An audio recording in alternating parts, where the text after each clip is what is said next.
Monsieur Dumaine.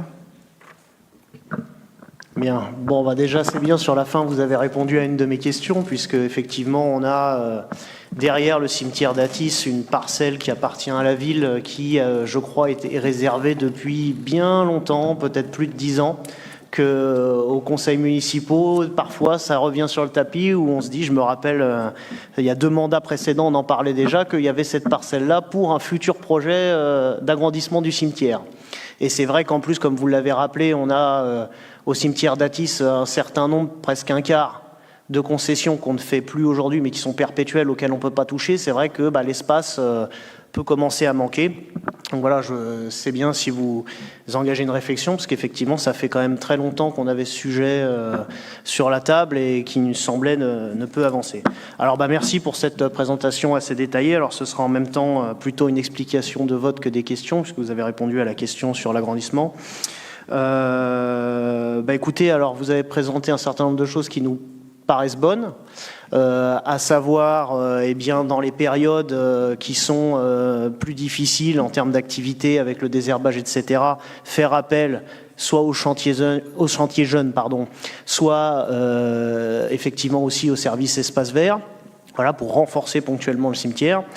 Et il nous semblerait que ce serait aussi la chose à faire par rapport au surcroît d'effectifs que vous voulez allouer au cimetière. Parce que, alors par cohérence, on en parlera tout à l'heure dans les budgets, on vous critique régulièrement sur l'augmentation du nombre de postes à la mairie d'Athis-Mons.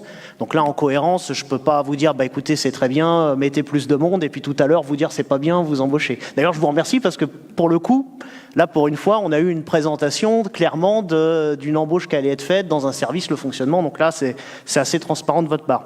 Et donc, je pense que ce qui pourrait être bien en termes de bonne gestion, c'est plutôt que dire, il y a un besoin, donc on va rajouter un poste. C'est d'essayer de voir peut-être, en regardant dans tous les services, s'il n'y a pas, à l'inverse, dans une saison, plus besoin ailleurs, et puis redéployer les effectifs quand on a besoin sur la saison, mais prendre dans les effectifs existants, plutôt que de procéder encore à une nouvelle embauche.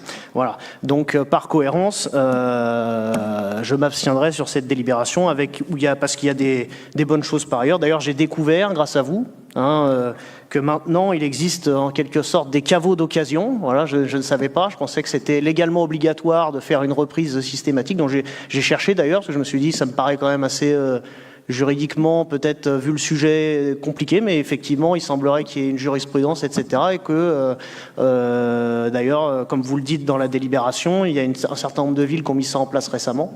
Donc, effectivement, pourquoi pas, du moment que disons, les 2 régimes existent, il n'y a pas de souci. Voilà. Ça permettra peut-être pour ceux qui n'ont pas forcément les moyens d'avoir la possibilité d'avoir un caveau à prix réduit. Donc ça, voilà, c'est une nouveauté que je ne connaissais pas. Voilà, donc pour ma part, ce sera abstention pour la raison que je vais évoquer concernant l'accroissement des effectifs dont nous aurons à parler dans les points qui suivent. Voilà, je vous remercie.